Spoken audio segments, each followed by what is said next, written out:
تبت يدا أبي لهب وتب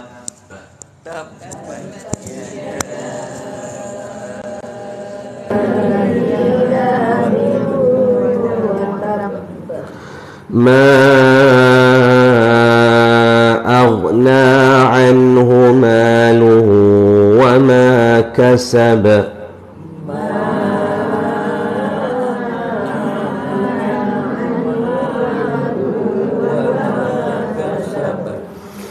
سيصلى نارا ذات لهب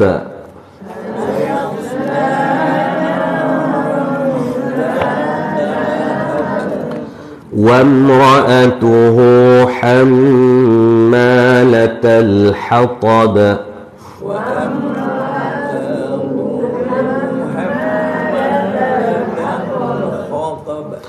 في جيدها حبل من مسد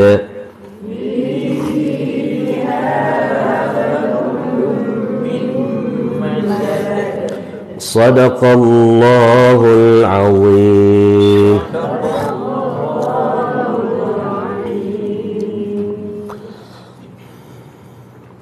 Baik, kita tengok kita nak tahsin bacaan kita. Macam biasalah. Soal kelas kita kelas tadabbur, iaitu kelas kita bermula dengan kelas kita tahsin dulu bacaan. Lepas tu barulah kita tengok sikit apakah yang nak disampaikan kepada kita dalam surah Al-Masad ni.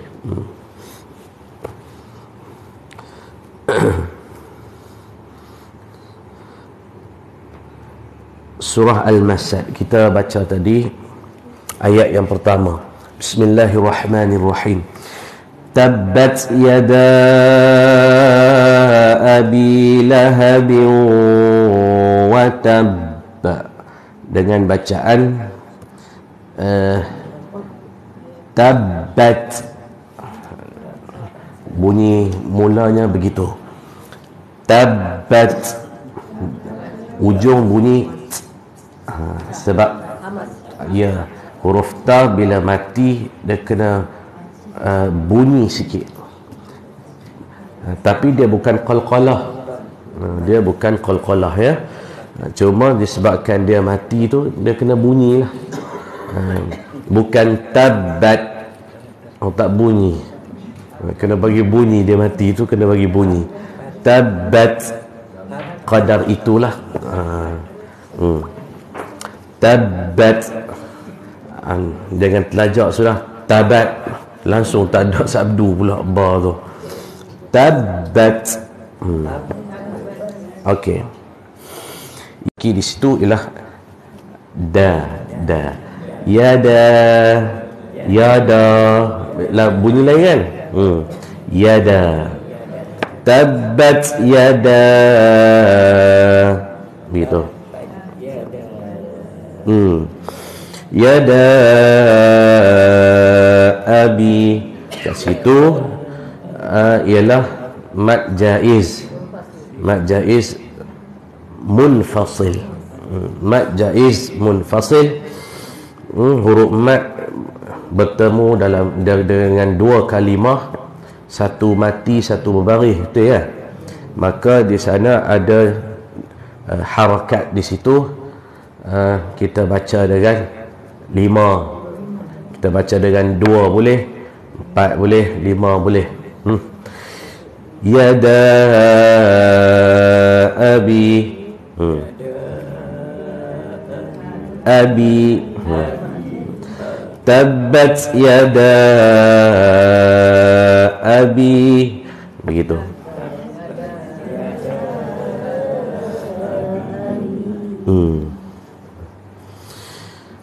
Lahabin wa tabba. Lahabin dengan ha, bukan dengan ha.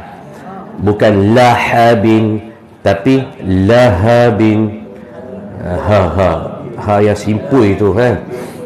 lahabiu. Kenapa kita bunyi biu? Sebab lepas tu ada huruf waw.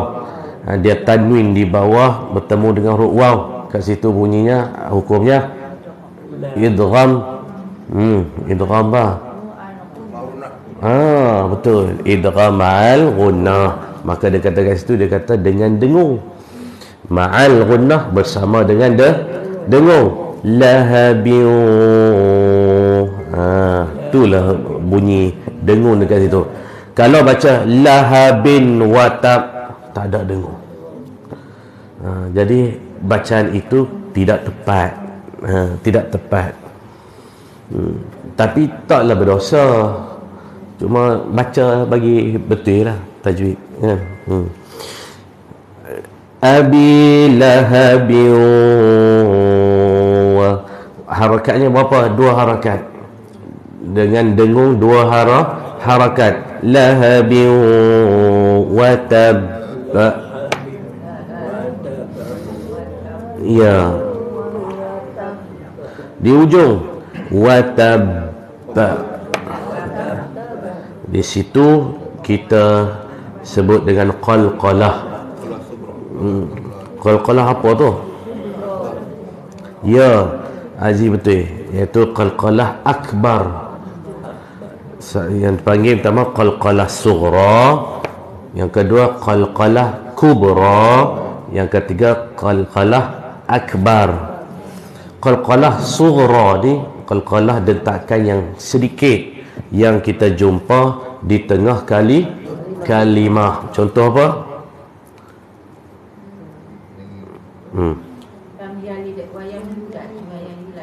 Boleh. Lam yalid wa lam yulad. Lam yalid kat situ. Lam yalid. Kan? Kita baca ayat dulu. Kita dah habis dah surah tu. Lam yalid. Ringan. Dentakan juga, tapi dia ringan. Kita baca lam yalid wa lam yulad. Tak. Lam yalid wa lam yulad. Laqad khalaqna.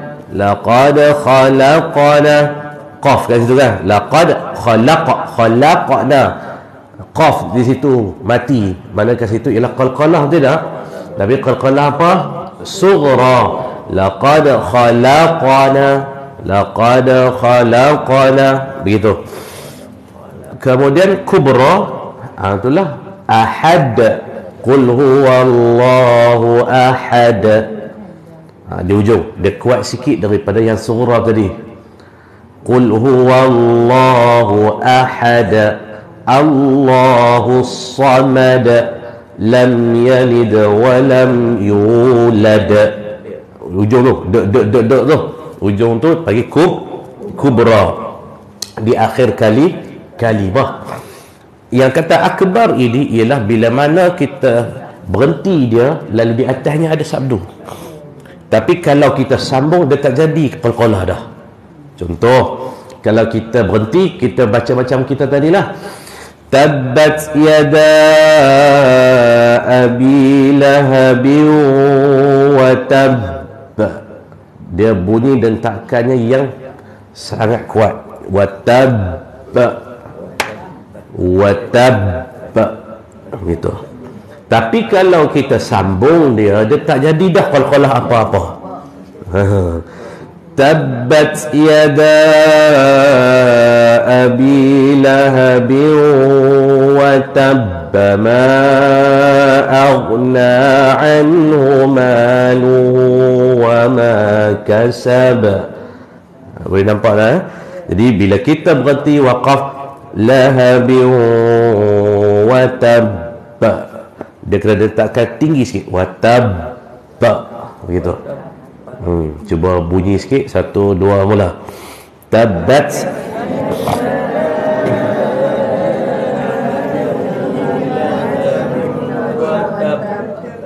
Watab. Okey, betul itu.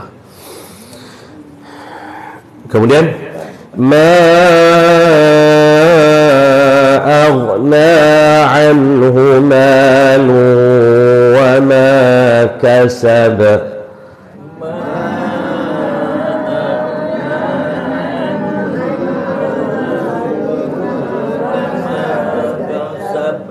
ma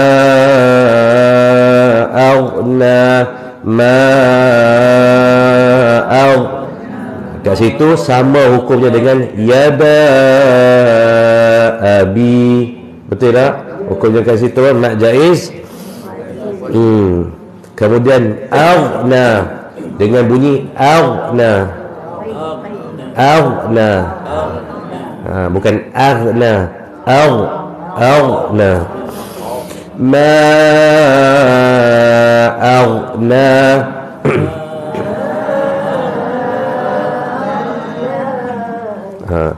Na kat situ ialah 2 rakaat saja, sebab tu mak asli ataupun dipanggil mak tabi'i. Mak asli sama, 2 rakaat, jangan panjang-panjang sangat. Ma aghna anhuma, tu melajak pula, dia macam mak wajib pula, mak jaiz dan sebagainya. Tidak, dia hanya mak asli saja. Mak asli ni aslul mak 2 rakaat saja, asal mak 2 rakaat. Ma aghna anhu nun mati dengan ha ialah izhar, jadi tidak ada dengung, tidak boleh anhu maluhu. Jangan buat dengung kat situ, anhu saja. Kemudian maluhu wa ma kasab. Ba kat ujung tu ialah apa? Qalqalah kubra, sebab dia di hujung. Kita berhenti, maka kita sempurnakan baca ma aghna anhu malu wa ma kasab. Baca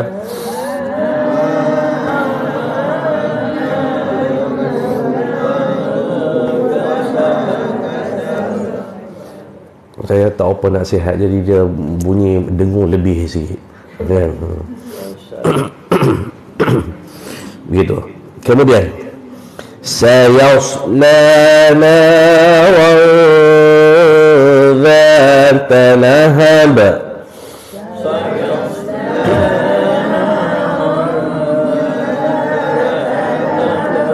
Sayas dengan bunyi sad ya, sayas, bukan sayasla,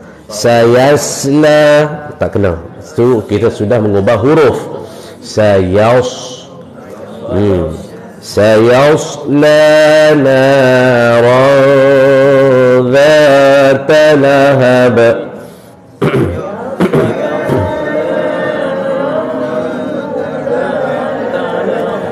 Kenapa kita radha tanwin bertemu dengan zal, ia bunyi ikhfa haqiqi. Dia pun adalah salah satu bunyi dengung juga. Nara dhata lahab. Lahab ba hujung ialah qalqalah kubra. Baik. Kemudian wamra'atuhu hammalatal hatab.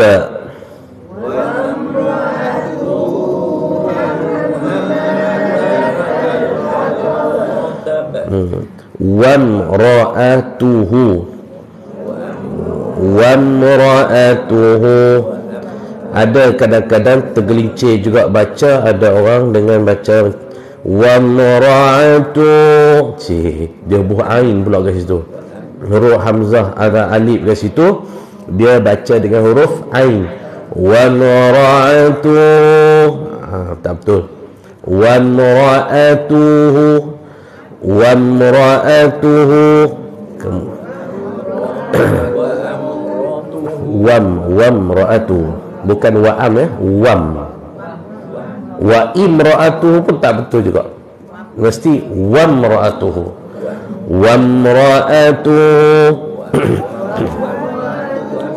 Kemudian hamma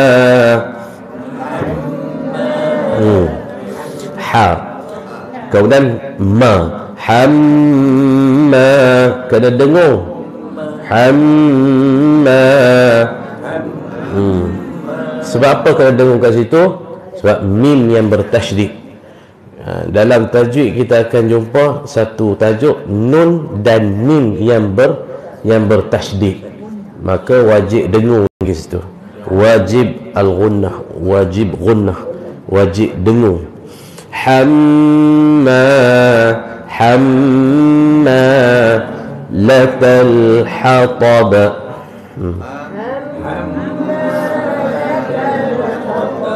Hataba, hataba, bukan hatab, bukan ta, tapi ta.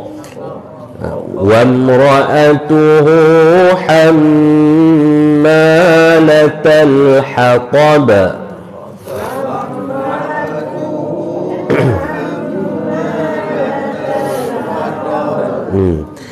Fi jidha hablum min masad.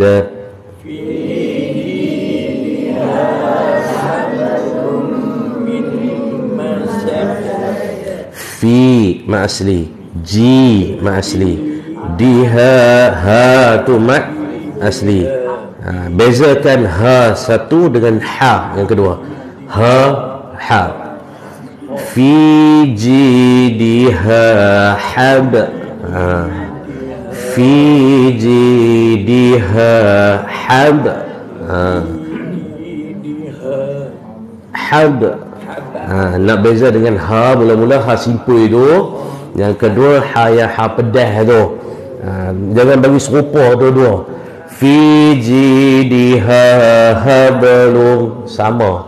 Ataupun dua-dua jadi ha pedas pula. Fi jidiha hablum, buat habis gas kat situ. Bagi beza. Fi jidiha hablum min masad. Hab, ba di situ ba qalqalah sughra, hab. Fi jidiha hablum min, lum min, lam kat situ ialah tanwin bertemu dengan huruf mim. Mim pula bertasydid pula lagi, maka dia jadi apa kat situ? Ialah wajibul ghunnah pada mim itu. Kemudian hukum kat situ ialah idgham al ghunnah lah. Fi jidha hablum min masad. Nun mati dengan mim, idgham ma'al ghunnah lagi. Mim yang bertasydid wajibul ghunnah lagi. Masad, dal di ujung di akhir kalimah tu dipanggil apa? Qalqalah kubra. Tu. Jadi bila kita baca macam tu, kita memberikan hak-hak kepada hurufnya, kepada maknanya sifat-sifatnya, maka mudah-mudahan bacaan kita ialah bacaan yang sempurna lah, seperti mana yang dibaca oleh Nabi sallallahu alaihi wasallam. Itu ada apa nak tanya tak sebelum kita masuk pada kita huraian kita lah? Ada apa-apa? Jadi rasanya tidak ada masalah apa dalam surah ni. Surah yang kita dah selalu baca dan kita dah baca dengan baik dah. Tinggal lagi lah peringatan itulah supaya kita ambil perhatian. Ni dalam surah ni, dan begitulah pada surah ataupun ayat-ayat yang selepas daripada ni dah dalam Al-Quran insya-Allah. Bismillahirrahmanirrahim. Surah Al-Masad ataupun disebut juga sebagai surah Al-Lahab. Surah Al-Lahab. Siapakah Abu Lahab ini? Nanti kita baca. Baik, bismillahirrahmanirrahim. Tabbat yada abi lahabin wa tab. Rugi atau binasalah kedua tangan Abu Lahab dan rugilah dan binasalah ia. Siapa kata Allah Subhanahu wa taala telah sebut khusus kepada seorang laki-laki ni yang namanya Abu Lahab. Macam tu. Ma aghna anhu maluhu wa ma kasab, tidak mencukupi akan dia hartanya dan apa-apa usahanya. Sayasla naran dhata lahab, kelak dia masuk neraka yang mempunyai banyak api, bunga-bunga api. Wa imra'atuhu hammalatal hatab, dan juga istrinya yakni perempuan penjunjung yakni pendokong kayu api. Fi jidha hablum min masad, kayu api itu yang ditegak, yang ditangguknya tali daripada rumput-rumput yang kering. Disebut oleh para ulama, siapakah yang kata Abu Lahab ni? Abu Lahab ataupun namanya ialah Abdul Uzza bin Abdul Muttalib. Dia ada kait juga dengan Nabi sallallahu alaihi wasallam. Kira-kira siapa? Pak saudara lah. Kira adik-beradik ayah dia kan. Macam tu, ayah Nabi. Rupanya Abu Lahab ni lah pak saudara Nabi sallallahu alaihi wasallam. Adapun Abu Jahal bukan, tak ada kena dengan Nabi lah. Tak kena dengan Nabi. Yang kena dengan Nabi ialah Abu Lahab. Abu Lahab pun bapa jahat juga. Sebab Allah Ta'ala sumpah dalam satu surah yang khusus ni kan. Macam tu. Abu Lahab adalah saudara sebapa oleh Abdullah, iaitu bapa Nabi sallallahu alaihi wasallam yang kita sebut tadi. Adalah Abu Lahab itu ialah ammi Nabi kita, itu ialah seorang manusia yang sangat memusuhi Nabi sallallahu alaihi wasallam, sebagaimana yang kita sedia maklum. Tersebut dalam khabar yang sahih yang diriwayatkan oleh Al-Imam Al-Bukhari, Imam Muslim, Ahmad dan Tirmizi daripada Ibnu Abbas radhiyallahu taala anhu, katanya turunnya ayat wa anzir ashiratakal aqrabin, maksudnya hendaklah engkau beri inzar kepada keluargamu yang dekat, dan sampaikanlah kepada mereka bahawa engkau adalah Rasul Allah. Nabi kita naik ke atas bukit Safa sambil menyerum, dan Abu Lahab bapa saudara Nabi tersebut. Dan riwayat yang sahih menyatakan bahawa satu ketika biar turun ayat wa anzir ashiratakal aqrabin, itulah berilah peringatan kepada orang yang terdekat di kalangan kamu, kata Allah Subhanahu wa taala. Maka Allah Subhanahu wa taala suruh Nabi bagi tahu. Maka dikumpulkan orang-orang Quraisy itu. Dikumpulkan orang Quraisy. Maka berkumpullah mereka semua, termasuklah siapa? Abu Lahab tu tadi. Setelah mereka berhimpun, Nabi kita berkata kepada mereka, katanya, bagaimanakah fikiran dan pendapatan tuan-tuan kalau saya khabarkan kepada tuan-tuan bahawa beberapa ekor kuda di tengah padang ini hendak menyerang tuan-tuan? Adakah tuan-tuan mempercayai saya? Mereka sekalian seraya menjawab, ya, kami belum pernah mendengar dari mulutmu, hanya yang benar-benar sahaja sejak dari kecilmu lagi. Maknanya apa? Percaya. Nabi kata, tuan-tuan semua percaya tak? Kata ada satu bala tentera yang berkuda mari nak serang kita semua. Gamaknya percaya tak? Orang semua kata kami semua percaya, sebab setakat ni tak pernah lagi kamu menipu kami. Macam tu. Ni makna kata Nabi ni memang seorang yang dari mula-mula dari kecil-kecil sampailah dewasa, iaitu seorang yang tak pernah cakap bohong. Tak pernah cakap bohong, sehingga orang percaya sungguh. Kita pun macam itulah, lebih kurang ada orang kita tengok orang, kita tahu dia ni, kita cakap dia kita boleh terima. Sebab apa? Sejarah setakat ni dia tak pernah bohong. Macam tu. Tapi ada orang yang kita kata belum buka mulut kita tahu dah nak bahung kita dah. 10 benda dia nak cerita kat kita, dia cerita kat kita 11 kali kita tak percayalah kat dia. Macam tu. Nak cerita bahawa dia ni memang tak boleh pakai.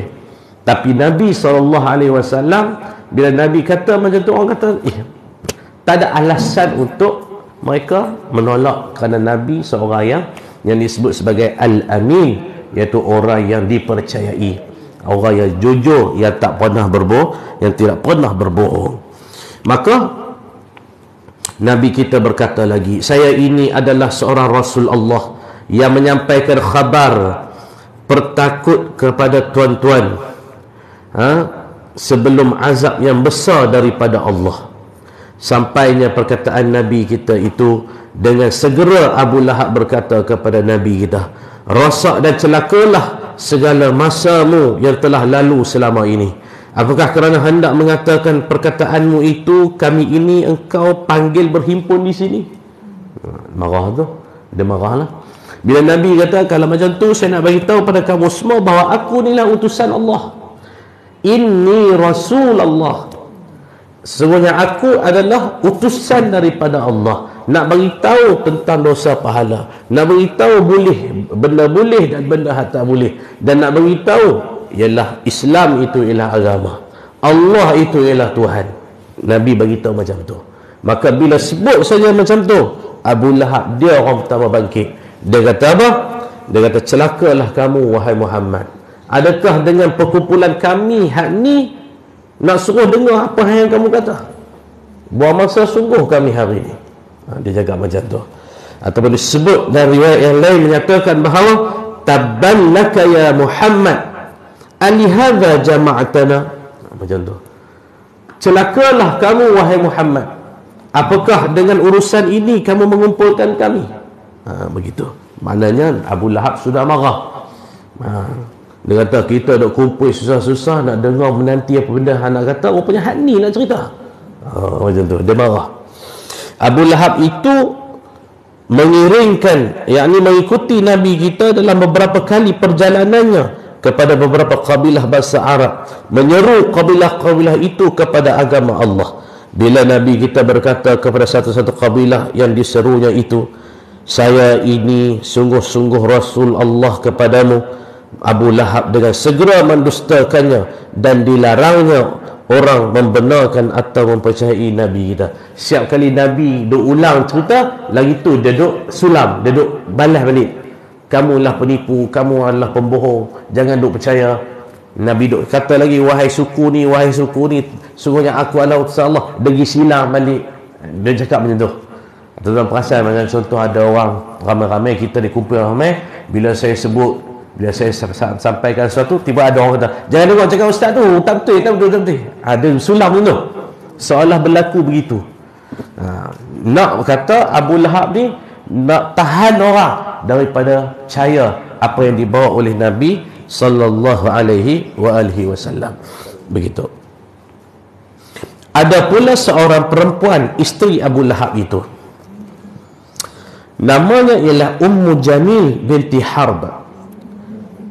Ummu Jamil binti Harb, dia saudara oleh Abu Sufyan, yakni saudara bapa oleh Muawiyah. Perempuan isteri Abu Lahab itu sentiasa membuat fitnah di antara bangsa Arab terhadap Nabi kita, supaya bangsa Arab itu rosak hatinya terhadap Nabi kita Muhammad sallallahu alaihi wasallam. Orang-orang yang berbuat fitnah sebagai isteri Abu Lahab itu dinamakan pendokong kayu api, yakni disebut dalam Quran hammalatul hatab. Di dalam percakapan bangsa Arab ni, maksud hammalatul hatab ialah maknanya penjunjung bahan bakar api neraka, ataupun kata kayu api, menjadi pekerja dalam api neraka tu, iaitu apa? Bawa bahan-bahan bakar dalam api neraka. Macam tu. Sebab itu dalam ayat lain Allah Ta'ala kata, wattaqun nar fattaqun nar allati waquduha an-nas wal hijarah. Dan takutlah kamu akan api neraka itu, allati waquduhan nas wal hijarah, yang mana dalam neraka tu bahan bakarnya adalah daripada annas, daripada manusia, dan juga batu-batu, yang ni berhala-berhala sembahan dulu. Manusia tu ialah orang-orang kafir yang menjadi bahan bakar api neraka. Tapi yang paling hebat sekali yang disebut dalam Al-Quran, hammalatal hatab, ialah satu gelaran yang Allah Ta'ala bagi kepada isteri kepada Abu Lahab itu, Ummu Jamil binti Harb ini, yang mana dia ni bukan sahaja masuk neraka, bahkan jadi pekerja terus dalam api neraka. Penjunjung kayu-kayu api. Dia pula bukan jadi seronok pula kerja dalam tu, tak, nak cerita lagi teruk, jadi pekerja terus. Hammalatul hatab, penjunjung kayu-kayu api dalam api neraka tu. Wal'iyazbillah. Apa kesalahan dia sampai Allah Ta'ala laknat dia sampai macam tu? Apa kesalahannya? Dia sentiasa bawa fitnah kepada Nabi sallallahu alaihi wasallam. Banyak buat fitnah.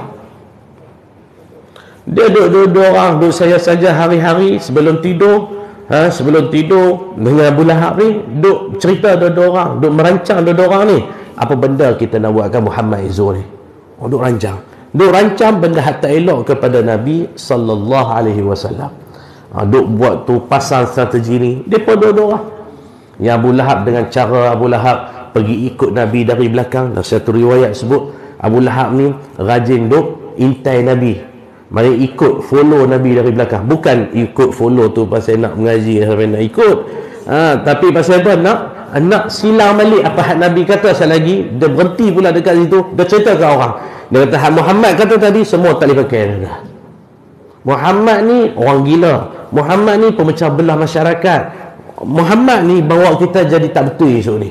Orang pun kata betul juga, dia ni Muhammad ni bawa cerita baru. Lama orang kan terpusing dengan apa hak yang kata. Inilah fungsi Abu Lahab ni, jahat, perkenal anak saudara sendiri, tak sayang kan. Walhal masa birthday Nabi, dia lah antara orang yang paling beria sekali yang sambut birthday Nabi sallallahu alaihi wasallam. Waktu Nabi dilahirkan kan, berapa ekor unta ditumbangkan, satu Quraisy dia boleh makan. Nak kata seronok dapat anak saudara ni yang nama Muhammad ni. Tiba-tiba bila Nabi Muhammad SAW bawa Islam, cerita dia bahawa Allah itu adalah Tuhan, maka dialah orang pertama yang menentang Nabi SAW. Macam tu, sampai tahap begitu. Jadi Abu Lahab ni fungsi dia begitu. Ya, Ummu Jamil ni isteri dia pula, maknanya dia mengadu domba, pergi mengadu domba atau rancang upah orang supaya buat sesuatu yang nak menggagalkan usaha Nabi sallallahu alaihi wasallam. Ini sikap-sikap dan sifat buruk yang macam ni mesti dibuang dalam masyarakat Islam kita pada hari ini. Mungkinlah tak ada dah Abu Lahab, Abu Jahal dalam tempat kita, di dalam hidup kita ni tak ada dah lah Abu Lahabnya, tak ada dah lah Ummu Jamil tu, tapi sifat-sifat kekufuran itu berjalan sampai bila-bila. Yang perangai ni dia dah diwarisi oleh orang-orang lain untuk menyekat dan nak maknanya bermusuh dengan agama Allah Subhanahu wa ta'ala. Begitu. Hari ini kita digembar-gemburkan dengan beberapa isu kalimah Allah ungkit balik, demai balik. Lepas tu beberapa isu lagi yang maknanya menyentuh sensitiviti orang Islam dan umat Islam. Walaupun di Pulau Pinang ada berlaku juga tentang pasal speaker masjid. Masjid ke surau kan? Masjid kot kan? Yang ada orang komen tak boleh duk perkuat kan, kena mic dalam, walaupun mufti dah bagi, dah respon dan sebagainya, tapi dia berlaku. Dulu-dulu tak apa nak berlaku sangat. Lah ni duk main dah macam ni 5 tahun 6 tahun kebelakangan ni, cuba diungkit balik, cuba dia mengganggu sensitiviti orang Islam dan umat Islam. Macam ni. Sebab apa? Sebab ada perangai jenis-jenis Abu Lahab dengan Ummu Jamil ni lah, yang mewarisi sikap-sikap dan sifat hak macam tu, yang kadang-kadang orang tak perasan.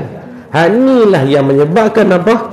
yang menyebabkan orang benci kepada orang Islam dan umat Islam. Bila kita pertegah, orang kata kita ni maknanya kita ekstrim dan seumpamanya. Tak, ni hak kita, hak orang Islam, orang Islam dan umat Islam. Hatta di kampung saya, dekat masjid, saya pengurusi masjid hak paling termuda sekali. Selalu bila sebut pengurusi masjid, rumah dah pincin, tengok pengurusi masjid tu dia, ni betul ke tak betul ni? Betul lah. Mari dapat call daripada Jabat Agama. Assalamualaikum Ustaz, ni nak beritahu ada satu aduan ni. Dia kata speaker masjid Ustaz mengganggu ahli qaryah. Dia kata, cerita macam kat Pekan. Wahai kami ni kampung ya, kampung tersorok tu. Tanya Cik Abu ni, dia dah mari dah. Kampung tersorok ya, bukannya ni pun. Tapi ada juga tu kutu mana pun telefon report kat Jabat Agama, kata speaker masjid mengganggu. Wahai kampung kami semua Islam, tak ada seorang pun orang bukan Islam kan. Kotlah ada campur Islam, kot barangkali, tapi semua orang Islam semua hidung terpenyek semua. Semua orang Islam tahu, kenal semua. Dalam kampung kami tu semua adik-beradik saya kata. Ni Pak Lang, ni Mak Long, ni Makcik, ni semua adik-beradik. Jadi tak ada apa-apa je. Saya kata apa dia yang masalahnya? Apa dia masalah? Gangguan apa? Dia kata tak dihuraikan pula ganggu apa, tapi dia kata speaker masjid kira duk ganggu ahli qaryah. Saya kata ahli qaryah ni ramai. Maknanya kalau ganggu ahli qaryah, maknanya mengganggu satu kampung lah. Kita kata kan ganggu dia seorang.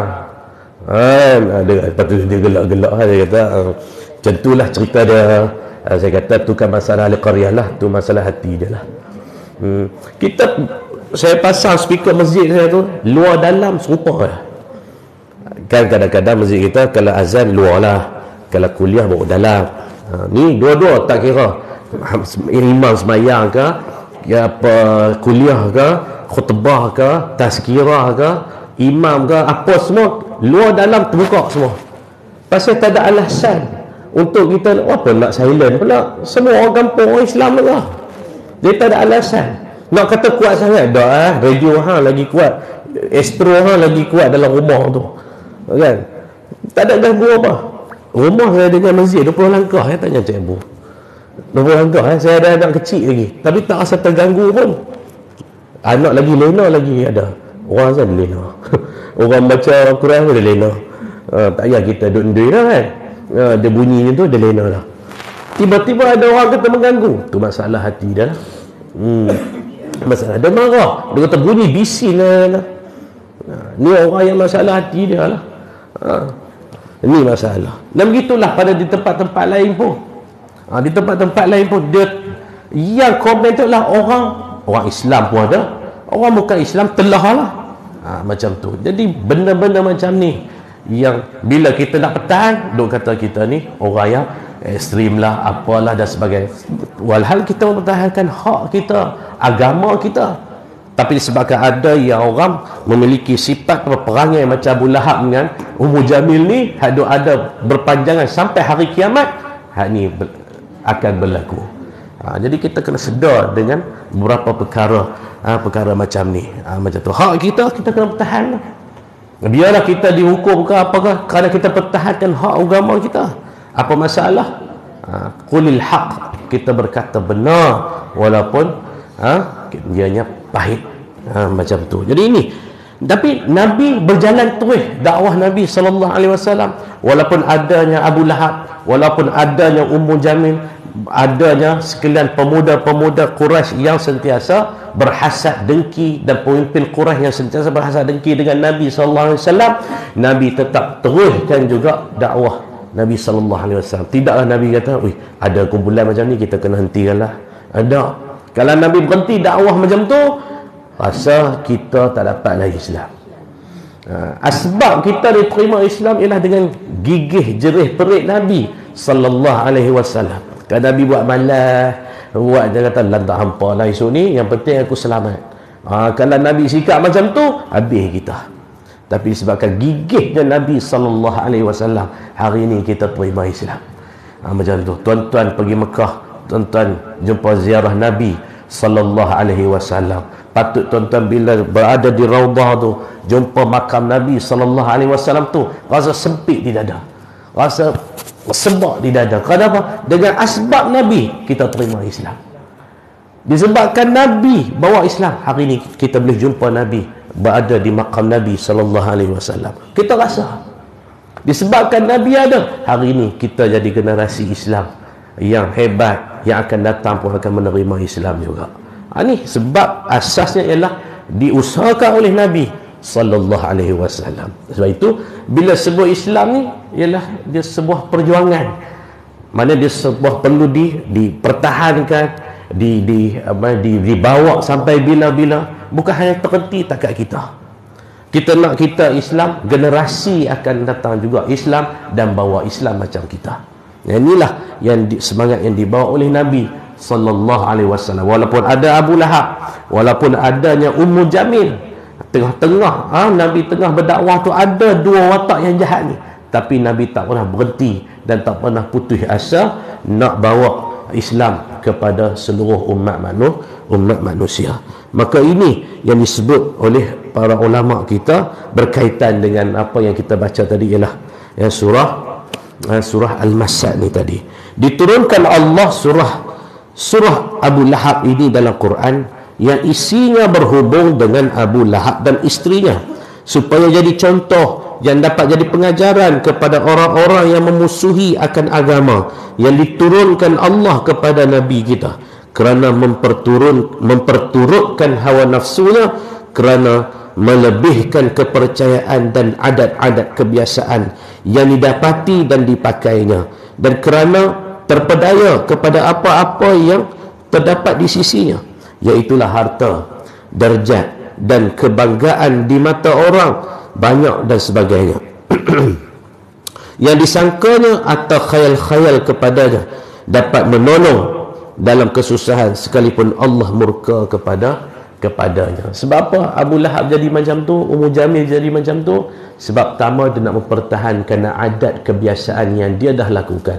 Apa dia? Amalan-amalan adat yang dia dah biasa lakukan. Sembah berhala, kepercayaan itu, kepercayaan ini. Jadi dia marahlah kepada Nabi bila cerita Islam ni, bahawa Allah ni Tuhan, bukan berhala tu Tuhan kita. Yang kata Tuhan ni ialah Allah. Allah ni Tuhan aku, Tuhan kamu semua, Tuhan sekalian alam. Bila sebut macam tu dia marahlah. Tapi betul lah, kita nak ubah menu masyarakat kepada menu yang baru. Bukan mudah, bukan mudah, susah nak terima. Tapi dengan izin Allah Subhanahu wa taala, dengan usaha gigih yang dibuat oleh Nabi, maka ada yang menerima Islam, yang tinggalkan sekalian ajaran nenek moyang mereka, yang mereka pertahankanlah adat. Dia berkata bila ikut Muhammad, bila adat ni tinggal, jadi hidup kita tak jadi apa-apa dah, kena turut Muhammad saja. Sebab itu tuan-tuan, orang yang tak beriman dengan baik, mereka beriman kerana segan dekat Nabi, ada juga. Bila Nabi ada, mereka beriman. Bila Nabi tak ada, mereka jadi kufur balik, jadi murtad. Sebab itu Nabi SAW bila Nabi wafat saja, maka ada sekumpulan manusia yang murtad. Orang Islam, dia murtad, dah tak percaya dah ke Islam. Sebab apa? Dia kata Muhammad dah mati. Maknanya dia masuk Islam kerana Muhammad, kerana Nabi ya. Bila Nabi tak ada, dia pun keluar daripada Islam. Sebab itu isu yang pertama yang ditangani oleh Abu Bakar As-Siddiq selepas menggantikan Nabi sallallahu alaihi wasallam ialah isu murtad. Memerangi kumpulan riddah, memerangi kumpulan yang murtad ni. Kenapa? Mereka ni lah yang jahat ni, yang mempengaruhi orang pula dan bergabung dengan kumpulan kufar dan bersama dengan kumpulan munafiqin selepas daripada tu untuk bermusuh balik dengan Islam. Macam tu. Sebab itu Abu Bakar melancarkan peperangan kepada kumpulan yang murtad ni, kerana mereka ni sangat bahaya. Kan? Macam tu. Ada yang begitu keadaan. Jadi maka tak terima Nabi Muhammad sebab menyalahi adat. Nabi suruh tinggal adat hak tak betul ni. Takut nanti rugi.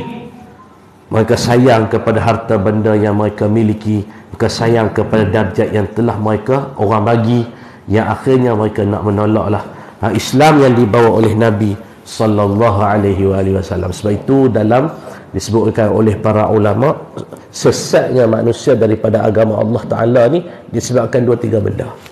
Yang pertama kita sebut dah dekat masjid Sungai Siput, kita sebut dah, iaitu yang pertama ialah disebabkan harta. Sesatnya orang daripada agama Allah Ta'ala ni, kucak-kacirnya orang daripada pegangan akidah ni yang sebenar ni, ialah 2-3 benda. Pertama ialah harta. Disebabkan harta terpesong dia daripada ajaran hadis. Firaun, Qarun, Haman, dah Allah Ta'ala cerita dalam Quran, mereka ni satu orang kaya. Apa yang tak ada, semua ada. Harta, pangkat, darjat. Ni 3 benda ni yang menyebabkan apa? Terpesong orang. Qarun, Haman, Firaun ni disebabkan 3 benda ni. Semua mereka ni ada. Harta, pangkat, darjat. Harta, kira semua tu harta dia. Pangkat, dia lah pangkat paling nombor 1 sekali, paling besar. Darjat, dia lah paling tinggi sekali darjat di kalangan manusia. Maka sehingga kan mereka ni mendabik dada dalam hidup mereka. Disebabkan 2-3 benda ni, mereka ni mengkufuri Allah Subhanahu wa Ta'ala dan dilaknat oleh Allah Ta'ala. Allah Ta'ala sebut nama mereka seorang-seorang. Firaun, Qarun, Haman, dan beberapa orang lagi termasuklah Abu Lahab ni. Tengok, disebabkan mereka selain daripada mereka mempertahankan adat mereka, disebutkan oleh ulama, ialah mereka mempertahankan hak mereka, harta mereka, darjat yang mereka miliki. Sayangnya kepada mereka tu, benda-benda tu menyebabkan mereka menolaklah apa yang dibawa oleh Nabi sallallahu alaihi wasallam. Pun begitu, ada orang yang maknanya boleh terima apa yang dibawa oleh Nabi. Abu Bakar As-Siddiq bukan orang miskin, orang kaya, tapi bila duduk dalam Islam, dia lah orang yang paling zuhud sekali. Sayyidina Umar menginfakkan sebahagian hartanya kepada Islam. Sejarah sahabat Nabi namanya Mus'ab bin Umair. Mus'ab bin Umair ni maknanya jutawan.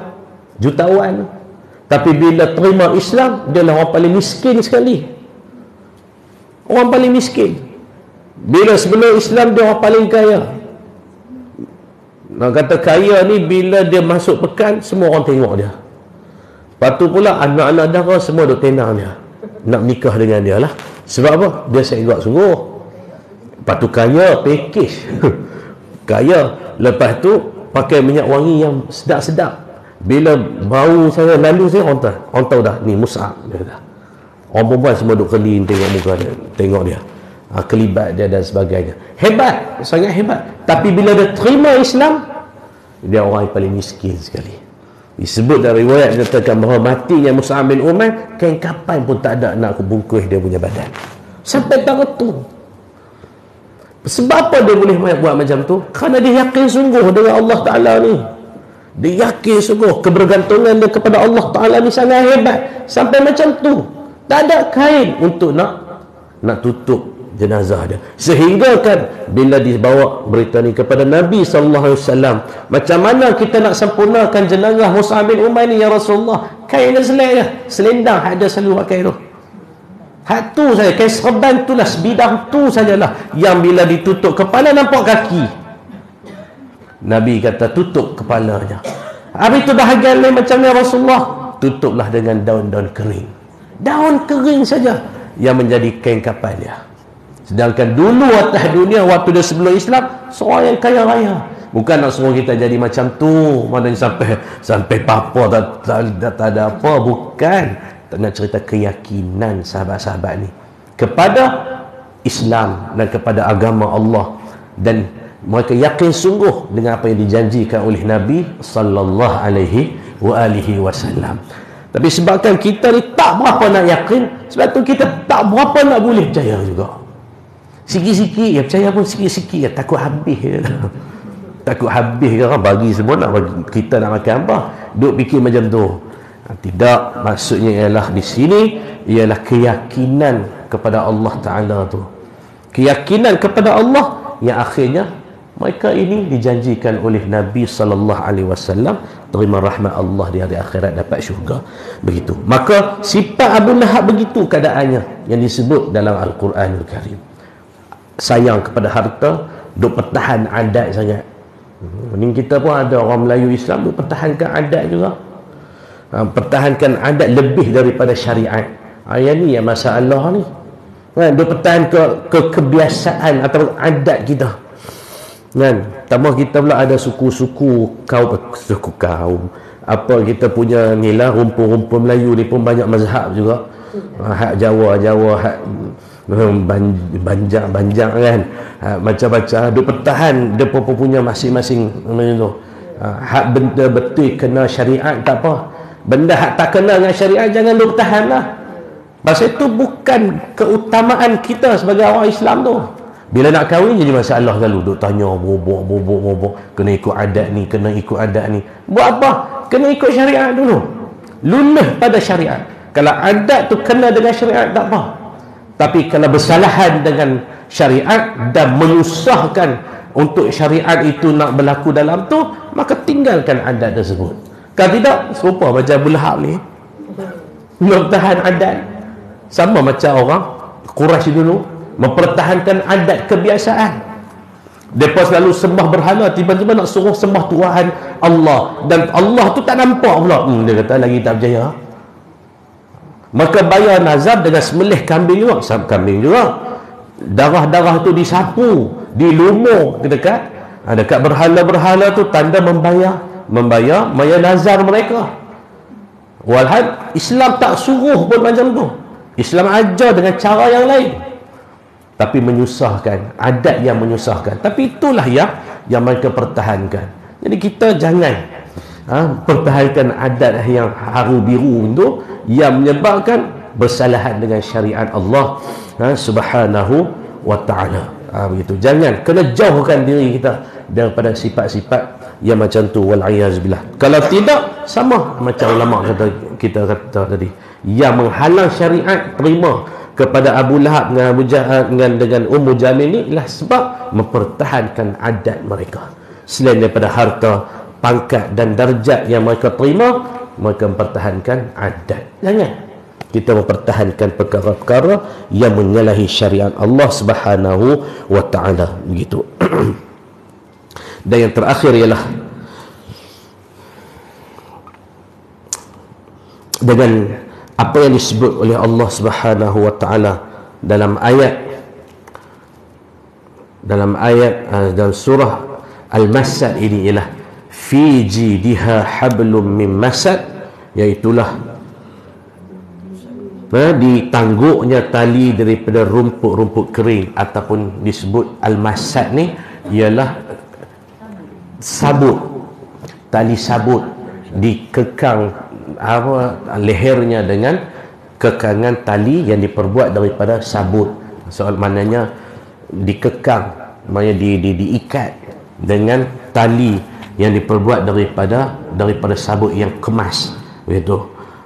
Jadi mana nak cerita bahawa mereka ini diazab oleh Allah Subhanahu wa ta'ala kerana mengingkari apa yang telah didatangkan kepada mereka oleh Nabi sallallahu alaihi wasallam. Maka kesimpulan yang kita boleh buat daripada apa yang kita baca tadilah, yang pertama ialah bila kita baca ayat tadi memperlihatkan bahawa bila ada Islam, adanya orang yang bermusuh dengan Islam. Tentulah bila ada Islam, ada je Islam, mesti ada yang bermusuh dengan Islam itu. Bila nak berakhir permusuhan terhadap Islam ni, tak ada akhir sehinggalah pada hari kiamat nanti. Bila datangnya Dajjal, kemudian Dajjal da'iyah orang, sampailah orang jadi sesat, kemudian dimati, dibunuhnya Dajjal itu, sehingga dimenangkan Allah akan Islam itu di tangan kumpulan Islam dan orang Islam pada waktu itu. Tapi nak cerita lagi ada Islam, lagi Dajjal tak keluar, lagi itulah Islam itu akan sentiasa diperangi dan dimusuhi oleh orang yang sentiasa nak menentang Islam. Maknanya lagi ada Islam, lagi tu ada orang yang bermusuh dengan Islam. Yang kedua ialah mestilah kita ni menerima apa sahaja yang telah diperintahkan oleh Allah Subhanahu wa taala, walaupun benda tu dilihat macam susah dalam hidup kita nak buat. Kita tengok syariat Allah Taala ni ataupun ajaran agama Islam ni nampak macam susah lah. Kan, nampak macam halang tu banyak, benda hak tak boleh tu banyak daripada benda hak boleh.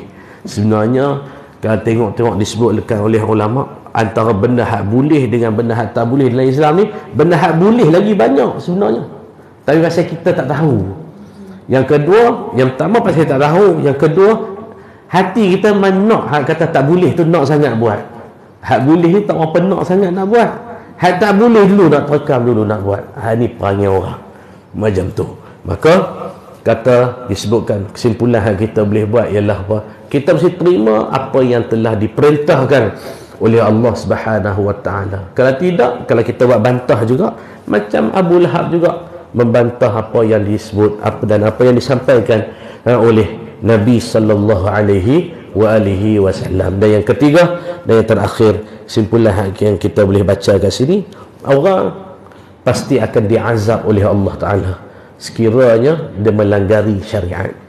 Kita hidup kita mesti berlandaskan kepada syariat, sekecil-kecil benda sehinggalah ke sebesar-besar benda dalam hidup kita.